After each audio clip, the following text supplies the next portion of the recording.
All right. You see that store right there?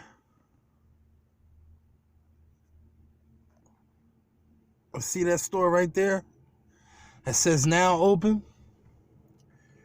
That store, this is my whole strip center. That store opened up about 4 months ago. And you see, they're out of business already. I just got the job 3 months ago. Now, it could be a possibility that they didn't intend on moving out of there so quickly. But after 4 or 5 months, I've never seen a customer in there. They open up a little later when I'm here, but that's besides the point. It didn't seem like they were going to last anyway. And sometimes after dealing with a lot of commercial and storefronts, you've seen people come and go. Now, this is exactly what I'm talking about. I know it's the nature of the business. And some guys in the industry, they had negative things to say about my Blacklist. Telling me to suck it up. If I run my life getting back or getting over on people because they treat me a certain way. What kind of person am I? I mean, all types of stuff. But see, they missed the whole point. It was like, pew, right over their head.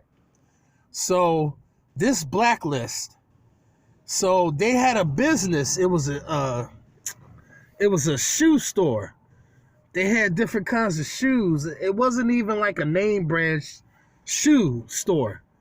It was like something that they made themselves, the name, and it was like one of those private owned sneaker running shoes.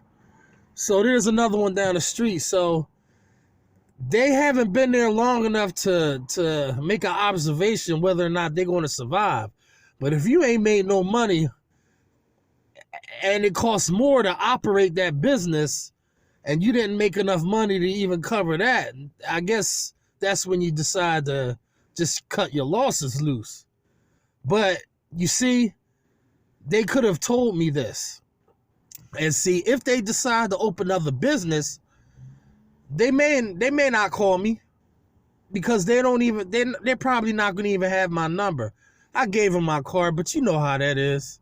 They're in a different location. They'll use a different person and they'll do the same thing to them. If us as window cleaners check that Blacklist first, they will see that the last window cleaner reported that business as to how they conducted their business with us. This is what gives us a leg up to decide whether or not we want to do business with these people, because they'll be shocked to find out that we know what happened to the last window cleaner because he put you on a website, a Blacklist. And what that is that it tells you information about the business that you're doing business with, how they run their business, how they pay, and things of that nature. People can note everything that doesn't go according to plan for a business operation on a business point of view. And this gives us a fighting chance.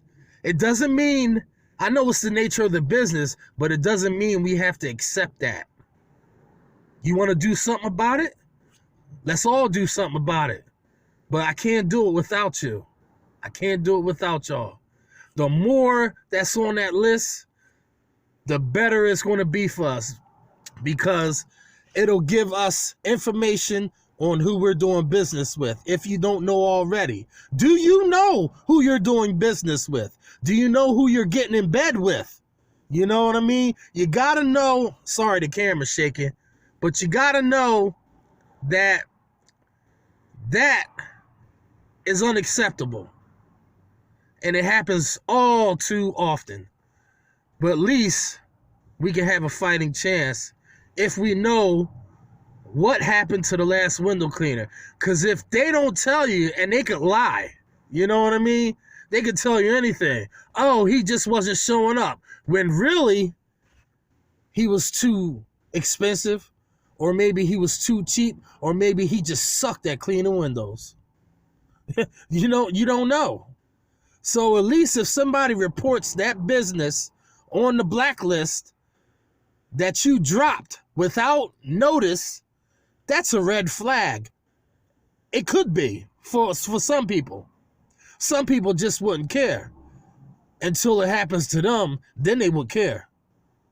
But this is Masters at Wagtail, and I'll see you in the next one.